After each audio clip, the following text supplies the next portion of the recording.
Hindi na ituturing na krimen ang prostitusyon at pagsusugal. Yan ay kung may sasabata sa mga inirekomendang pagbabago sa Criminal Code ng isang komite ng Department of Justice. Ano naman kaya reaksyon dito ng mga taga-simbahan? Saksi si Lia Manyalak del Castillo. Karaniwan na ang ganitong tagpo tuwing may raid sa mga sinasabing pugad ng prostitusyon. Pag-rescue raw ito sa mga nagbebenta ng laman na biktima ang turing ng batas. Pero madalas tila malapaghahabol sa kriminal ang nagaganap. Kaya ang Criminal Code Committee ng Department of Justice iminungkahing alisin ang prostitusyon bilang krimen sa ipinapanukalang bagong Criminal Code. These are being committed just because of poverty. So, I think there are groups that why penalize poverty. These are consequences of the state should provide job. Pabor maging si Archbishop Emeritus Oscar Cruz pero hindi para sa lahat ng nagagamit sa prostitusyon. Yes, let it be decriminalized for adults because they going to it not because they like to, but they are somehow forced into it for economic reasons. But maintain the criminality of prostitution as far as minors are concerned. Kung mangulong siya, higit sa lahat dapat makakulong yung parents niya o kung sino ang handler niya.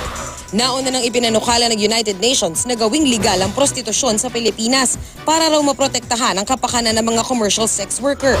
Hindi pa naman malinaw sa ngayon kung hindi na rin ba itinuturing na kriminal ang mga nasa likod ng prostitusyon na sa ngayon ay siyang hinahabol ng batas sa ganitong mga krimen. Bukod sa prostitusyon, inirekomenda rin ng komite na tanggalin bilang krimen ang gambling o pagsusugal na sa ngayon ay hindi pa legal. Dito natuwirang tumutol si Archbishop Cruz. Legal gambling is officially cultivating an addiction. It is also destroying professions and jobs. Paglilinaw ng komite, panukala pa lang ang mga ito.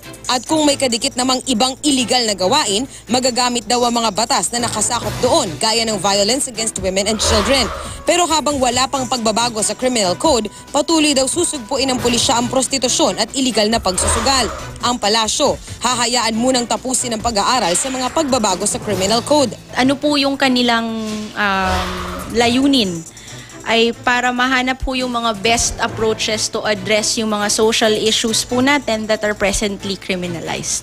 Ayon naman sa aking mga nakausap, it will only widen prostitution, ba? Even the youngest one or the children will become prostitute na rin. Illegal yan, ma'am, di ba?